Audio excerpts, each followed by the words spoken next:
queried the Air Force about Project Moondust, and the response he got from them was there was no such project. It never existed. There's no such thing. Documents had been leaked into the UFO community in the late 1980s that actually said Project Moondust, and you could see the UFO connotation on it. Going back and looking through the Project Blue Book files, I inadvertently found, and there's like 4 cases in the late 1960s, 1960 that says queried the Air Force on it. So we've got the UFO connection there as well. Project Blue Book being the official investigation of UFOs, and it's referring to Project Moondust. So we've got the documentation to prove this lineage. So Bingham's told by the Air Force that there is no such thing. So Bingham sends him a bundle of documents that talk about Moondust. And the Air Force next response is, oh, we'd like to amend our last statement. There was a Project Moondust, we just never used it. Well, the documentation, some of it leaked from the State Department, actually says Project Moondust and actually talks about people being sent into the field to pick up these things. Moondust was a project designed to recover returning space debris of foreign manufacture or unknown origin. Foreign manufacture at the time probably referred to the Soviet Union, and now it's expanded to in a lot of countries in the world. And the unknown manufacture, of course, could refer to aliens, extraterrestrial craft and bodies. But I know of at least 4 cases in which Moondust was deployed, so it was used. I believe in each of those cases that we know about, the material recovered was terrestrially manufactured. It was nothing of extraterrestrial origin. But the point really is, here's the Air Force telling a United States senator, A, that the project didn't exist, and then B, amending the statement by saying, well, it did exist, we didn't use it. I am convinced those officers who sent the reports to Bingham didn't know about Moondust when they made the response. And once they got the documents back, they made some inquiries and were told, well, yeah, that was just sort of a intelligence gathering operation. They were gathering newspaper clippings and that sort of thing. And a lot of the Moondust documents are, in fact, clippings from foreign newspapers. But there's also this information that Moondust was, in fact, deployed. So what the Air Force officers were telling the senator was not exactly a lie, because they were telling the truth as they knew it. It just wasn't accurate information that they had been given to pass along to the United States senator. So we see that sort of thing working through other governments, where the Air Force is telling their counterparts in these other air forces that there's really nothing to this, or you really don't need to worry about it, you don't need to concern yourselves with it, which is probably what those officers believed, but it just simply wasn't the truth, the whole truth, and nothing but the truth. Understand. Now, when you look at these different countries, okay, and even the United States, were most of these documents that you found under Freedom of Information, at one point in time, was most of this classified at one point? And the ones that were, depending on how many were, after you answer that, the ones that were, what was the highest that you found as far as the classification was? Well, it's, again, in the United States terms, it would be top secret. And I think in Great Britain, it's most secret. And what's interesting about that, 1 or 2 of the documents we found was an argument between the British government and the American government about who had jurisdiction over the Rendlesham Forest case, which I'm sure you're much more familiar with that than I am. But what we saw was the British government says, well, it was American airmen involved, it's your problem. And the American government say, well, it was on British soil, they were off their base, outside their base perimeter, investigating on British soil, so it's your problem. So they're arguing about who had real jurisdiction over it. Not whether the thing is real or what they saw was real, or what you saw was real, but who had jurisdiction to investigate it. Now, I'm sorry. Yes, go ahead. Sorry. I was just going to say, was this the United States Air Force? Because I've heard about this document, but I haven't seen it.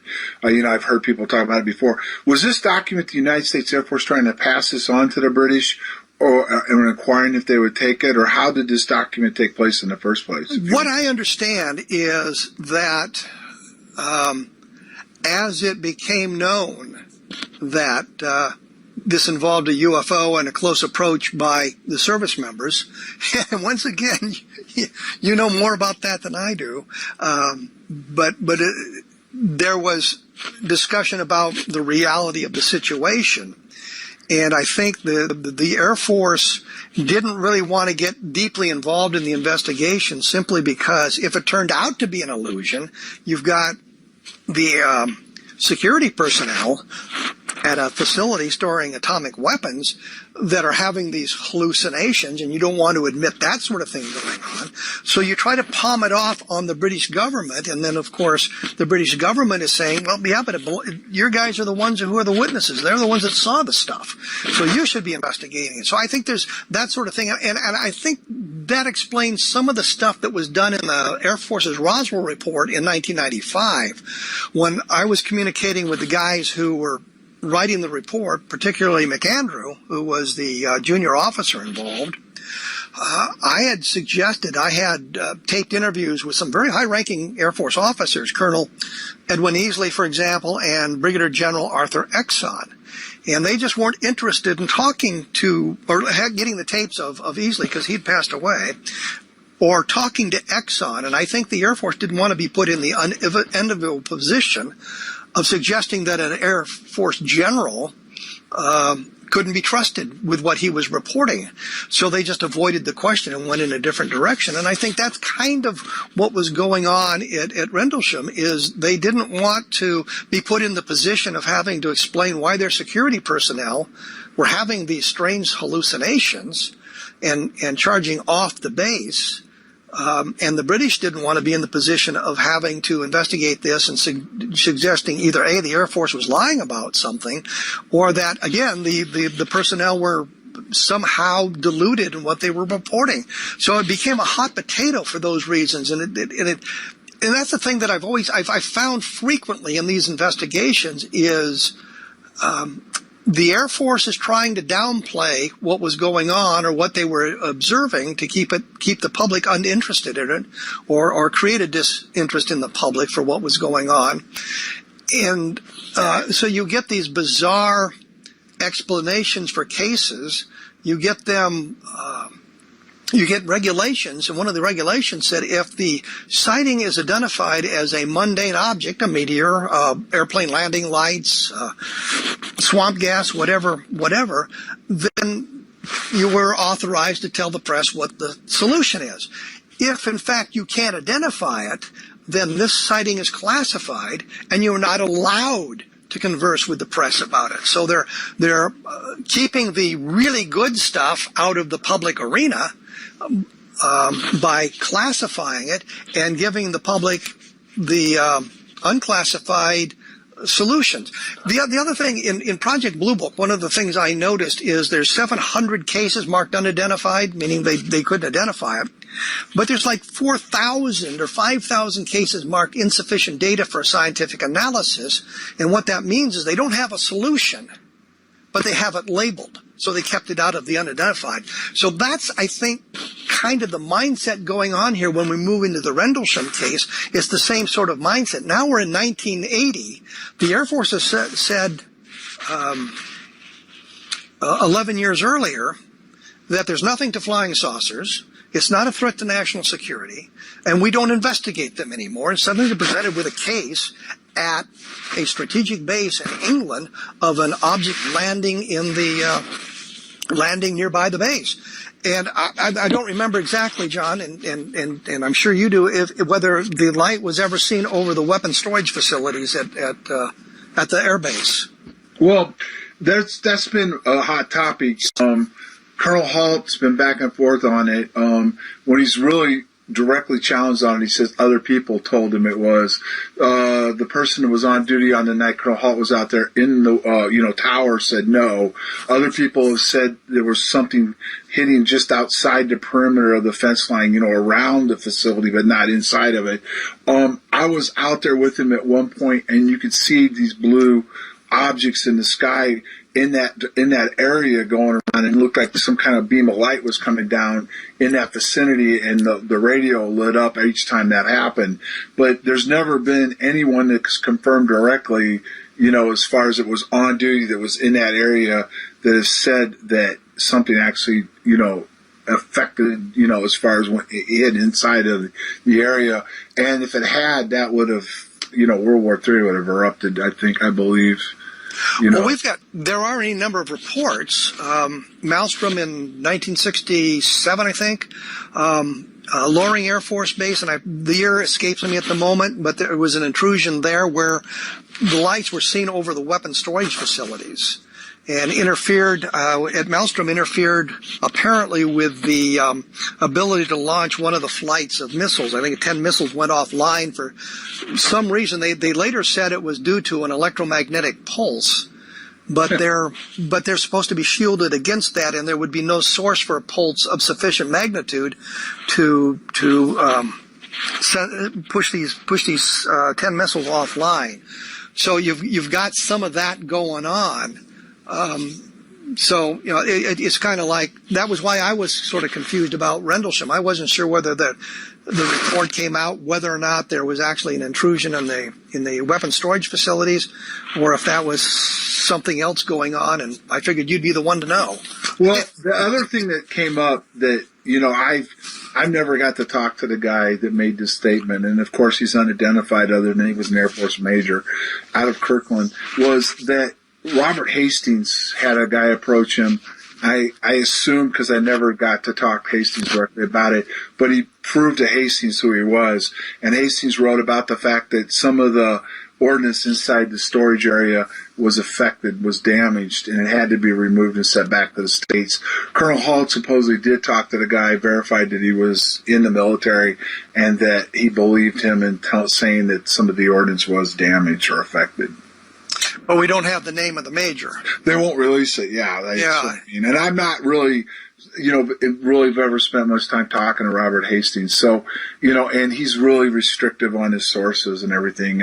And so I didn't really even try to push it that hard. But supposedly Colonel Halt, which when they did that conference with the press club a few years ago, where they had all those people come up on stage and sit there and talk about, how these have affected nuclear weapons, that Halt came up and talked about it and said that he talked to the guy and he believes the story and he knows he was in the Air Force and he was where he said he was. So that's the best I can go with all this. So, well, the thing that I've tried to get away from in UFO research now is the unnamed sources. Right. Because that just really, at this point, because of the controversy of UFOs, I guess, and all the false stories that have been sent out by all sides, whether it's the debunker side or the true believer side. In fact, I did a column. Some woman,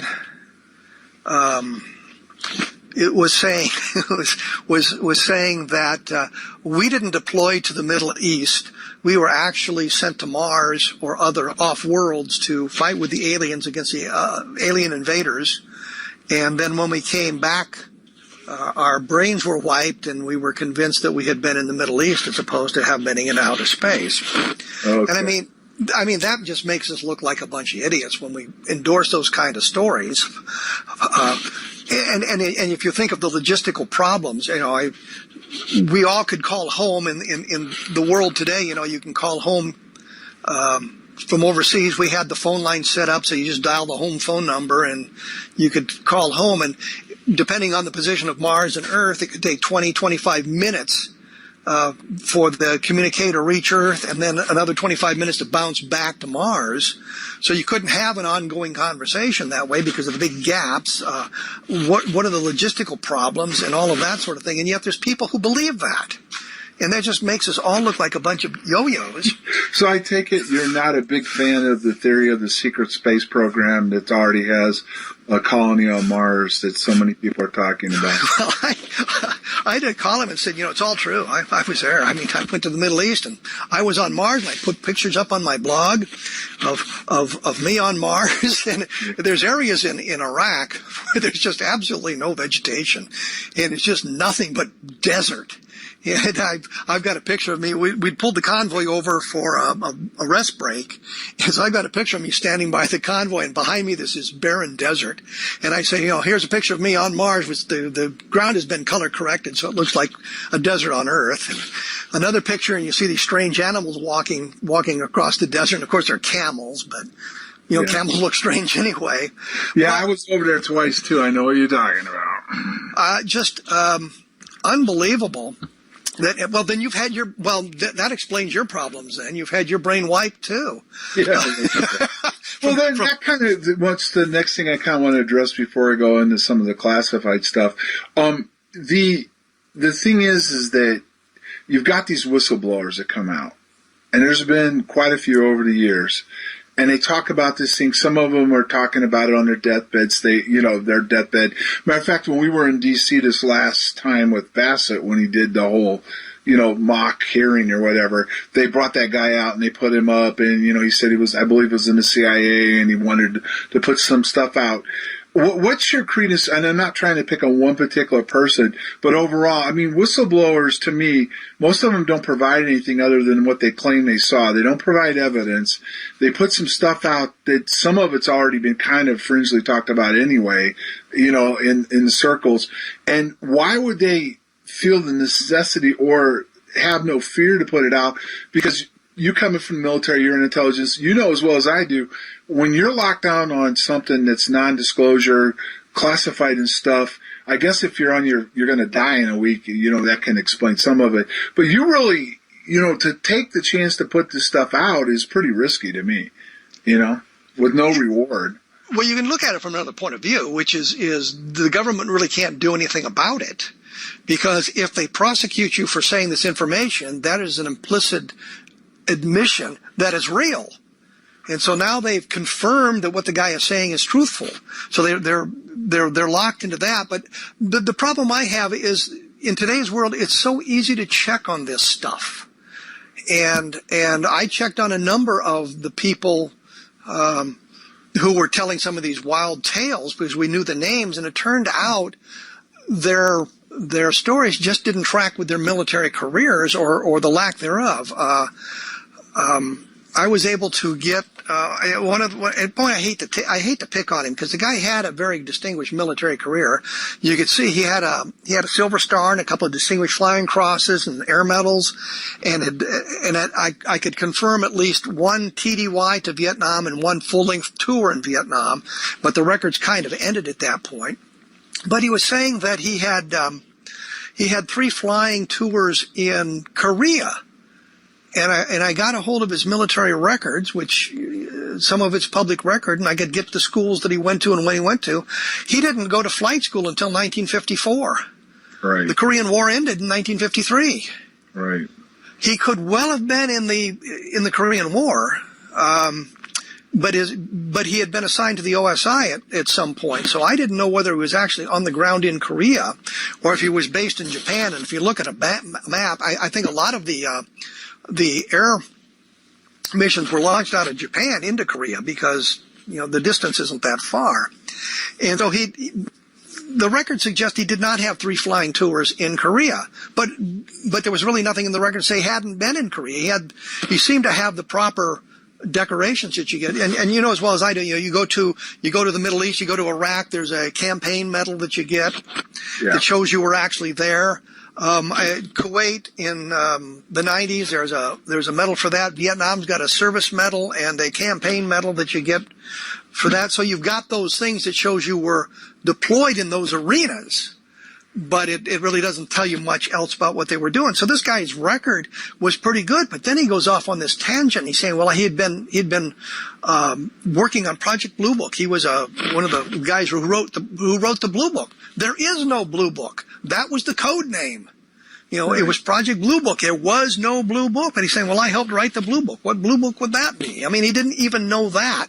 Right. He said some other things like that were just completely off the wall. Oh, he'd said that he'd seen an MJ-12 document that nobody else had ever seen. That he happened to see that, and all the people who would have seen it, they were already dead, so you couldn't verify it with him. And I don't believe MJ-12 is authentic. So, there's another real problem with all of that sort of thing. So I'm not sure what it is.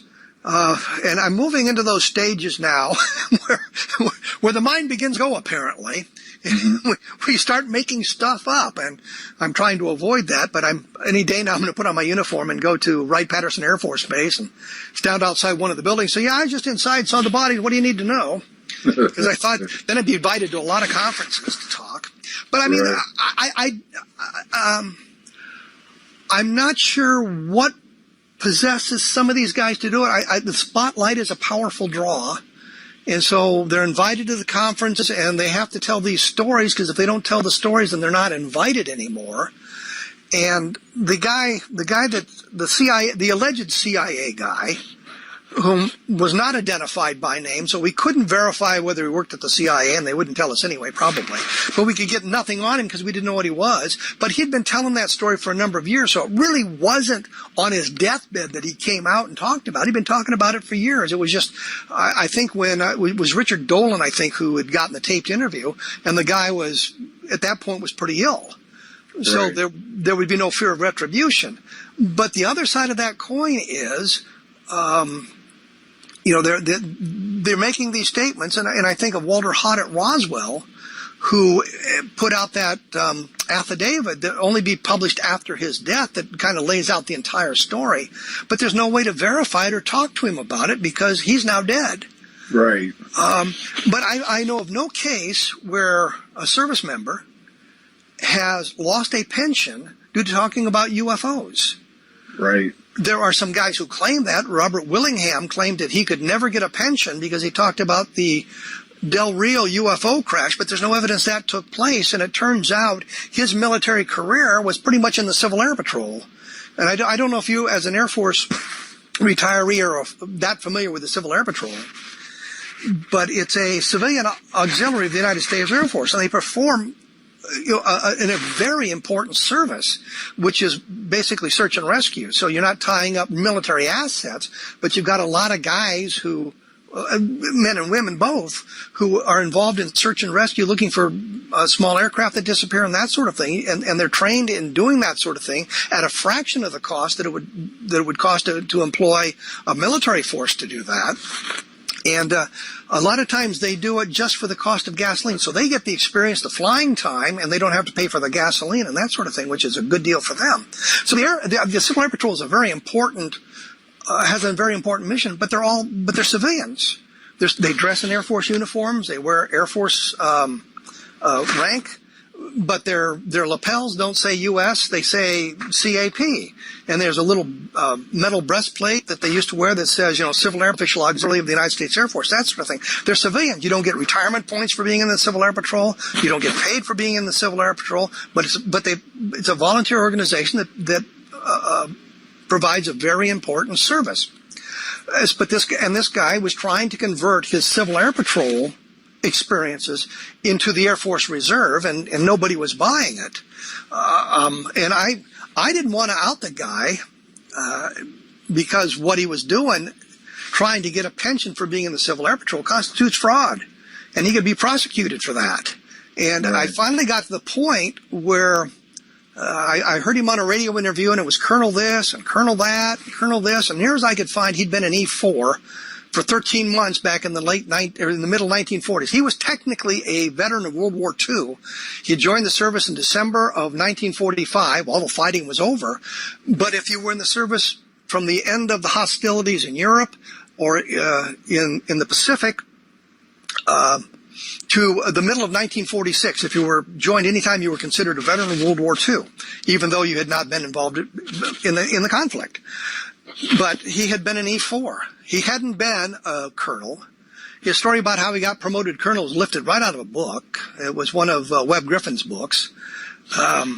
And he said that he had been promoted to colonel by Lyndon Johnson because of his service. And you go back and you look, and when the guy claimed to have been promoted to colonel by Lyndon Johnson, he wasn't the president; he was already dead.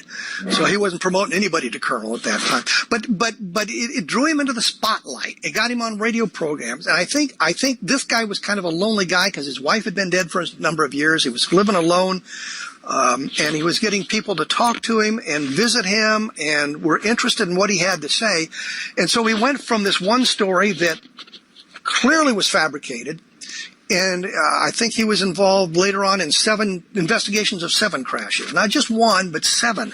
And one of them, he said he was driving down the road in Pennsylvania, and a farmer stopped him and said, "There's something crashed over here," and he went over and there was a flying saucer. I'm thinking nobody ever stops me driving down the road telling me there's a flying saucer crash for me to go look at. Right. But I think it's partially it's the spotlight that's drawn to them. They get an opportunity to travel around. They get an opportunity to the people are interested in what they have to say, and seek them out for that. And I think it's a combination of all that. As you well know, there's very little monetary reward for being involved in UFO investigations and that sort of thing. Right. You might get a small stipend for speaking at a conference. You get your way paid to the conference, so you get a nice free trip out of it. And back in the early 1990s, we were doing a lot of things in Roswell, New Mexico, and there's a lot of documentaries and people wanting to do documentaries about it. And they're always taking us to Roswell to do it. And I was saying to the guys, there's other stories around here. There's stuff going on in Las Vegas we might want to investigate. Wouldn't it be good to go to Las Vegas? But now we're always ending up in Roswell, New Mexico, which is not a bad town, by the way. It's a nice little town, but it's not Las Vegas. But I think that's kind of what drives some of this sort of thing, and I think that's. It's really not the monetary reward, but it's the spotlight that it brings to them. And to keep the story alive going, they keep expanding it, embellishing it. They have to keep going, coming up with something new. Right. And I think that's the unfortunate thing, because then it makes everything look bad. And the best example I can think of is Bill Buckner. Nobody remembers all the great things he did. All I remember is he missed that one ground ball in a World Series game, and it ended up costing the Red Sox the series. Right. It doesn't matter how many spectacular plays he made in his career. Doesn't matter how many games he saved. Doesn't how many by spectacular plays at first base. Doesn't matter. All they remember is he missed that one ground ball. Right. And I think that if you look at the UFO situation, if you've got that one sighting or that one thing going on, that eventually it wears out, and you begin to embellish. Not to say that you and your compadres have done any of that, with one notable exception, but I think that's part of what drives some of this sort of thing. So right. you look at the stuff, and there are witnesses who. They have their one story, and that's all they have, and they're happy with that. And they are sought out to tell their stories periodically, and they're happy with that. Some of them don't really care for the spotlight and get tired of it. Because every time Bill Brazel, who was the son of the guy that found the debris in Roswell, I talked to him several times, and he would tell me that he would get calls from people at 2 and 3 o'clock in the morning, drunks in bars, arguing about the reality of what was published in the Roswell incident. And he would tell them, the story's true. That's what I remember. That's what was there. But Bill Brazel never expanded his story. It was always, my father found this sort of thing. I found a couple of pieces of it. This is what it looked like. Members of the Air Force came and collected my samples sometime later. That was his whole story, and he was happy with that story, and he never really expanded it. And then you get others who, like this other fellow, I saw this one crash, and pretty soon he's seen another, and he's seen another, and another, and he's involved in all this stuff. And the one story that really annoyed me that he said he was visited by some military police. I don't know, was it the Air Force security, or if it was Army military police, and he threatened them with a crescent wrench, driving them off. And I'm thinking, as a military policeman, we were always armed. The guy coming at me with a wrench, that's right. I'm not afraid of him. I've got a .45. Right. Now I want to Yes. go into something because we'll be coming up on a break here pretty soon. I want to kind of expand on this, especially with the fact that you have a background in intelligence. Okay. One of the things that you stated in your book, you talked about, things were classified. And what I want you to expand on, and I'm going to give you an example of what I've ran into, or what I think the public fails to pay attention to, because we just now covered, different witnesses and how it can get blown out of proportion stuff. But so much of this stuff, and an example is the MOD files. They went on and said they've released everything. And then I caught them in a lie. But they haven't anyway, because so much of this stuff, and the United States is a little harder to crack. You may have some more examples where you've gotten into it, but they'll give you a document, but it's redacted. And it's redacted classified. Sometimes they'll tell you why it's redacted, or they just say it's redacted and you don't know why it's redacted. So they haven't released all the material. Yet most people will just accept on a quick glance, well, here it is, here's the report, there's really nothing in it. There's no, earth-shattering thing saying that we're not alone, there's aliens or whatever, so therefore they've told us the truth. When in fact, like you said in your book, they've classified so much of this stuff, they haven't released it. And they're following that line of, we'll tell you the truth, but we won't tell you the whole truth. We'll never really lie to you, but, we'll tell you some of the truth. And I'd like you to comment on that. And I'd also like to, based on your background in intelligence, what do you think the biggest reason is some of this is classified also? Again, a very complex question. And I kind of alluded to part of it with the moon dust material, which was the first response was there is no such project as moon dust. And then, well, yeah, it is, but we never deployed it. So we see the government, representatives of the government telling researchers one thing and it's being something else again. You look at the Project Blue Book files, and they said, well, the Condon Committee had, Condon being the University of Colorado study that was done in the late 1960s looking at the Project Blue Book files, and they said, well, we had access to all of this material. And there was a case, the Maelstrom case in 1967. One of the guys involved in that, Lieutenant Colonel Lewis Chase, or Chase Lewis, his name at the moment escapes me, was the UFO officer at Maelstrom at the time. And there were a number of the people involved with the Condon Committee who had security clearances so they could see the classified material in the Blue Book files. But there was one hitch, and that was national security. So they're looking at the Maelstrom case, and they say to this guy, we need to see, I've got a security clearance, I need to see the stuff. He says, you can't see it, it's classified. It's classified too high, and a matter of need to know, and it's national security. So when the Condon Committee tells you that they had access to all the files, well, that's not true. They had access to all the files that didn't deal with national security. The other thing about that, catching them in lies, is there was a letter from a Lieutenant Colonel Robert Hitler, who was the liaison between the Air Force and the Condon Committee, stating, here's what we need you to find. You need to say something positive about our investigation. You have to say there were no elements of national security, which is a lie, and that there was no reason for us to continue. And if you don't do this, we'll be stuck with this stupid project for another 22 years. The Condon Committee writes back and says, yeah, we can do that. And you have Condon out there in the public saying to people, there's really nothing to this UFO phenomenon, but I'm not supposed to come to that conclusion for another 18 months. So you can see the whole thing. The Condon Committee, the University of Colorado study, was a setup to remove the UFO investigation from the public arena. They can say, now, we closed Project Blue Book. We've spent 22 years investigating these things. We found nothing of an alien nature, nothing of a was of a scientific value to study. Although one of the cases in the Condon Committee, this always cracks me up, it was a case, and they explained it as a natural phenomenon so rare it had never been seen before or since.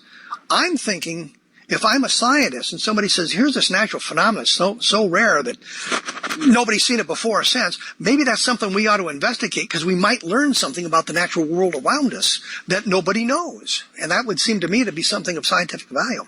But the point of the Condon Committee was to end Project Blue Book. That was the whole point. It wasn't to investigate UFOs. It wasn't to learn what was going on. It was to end a Project Blue Book.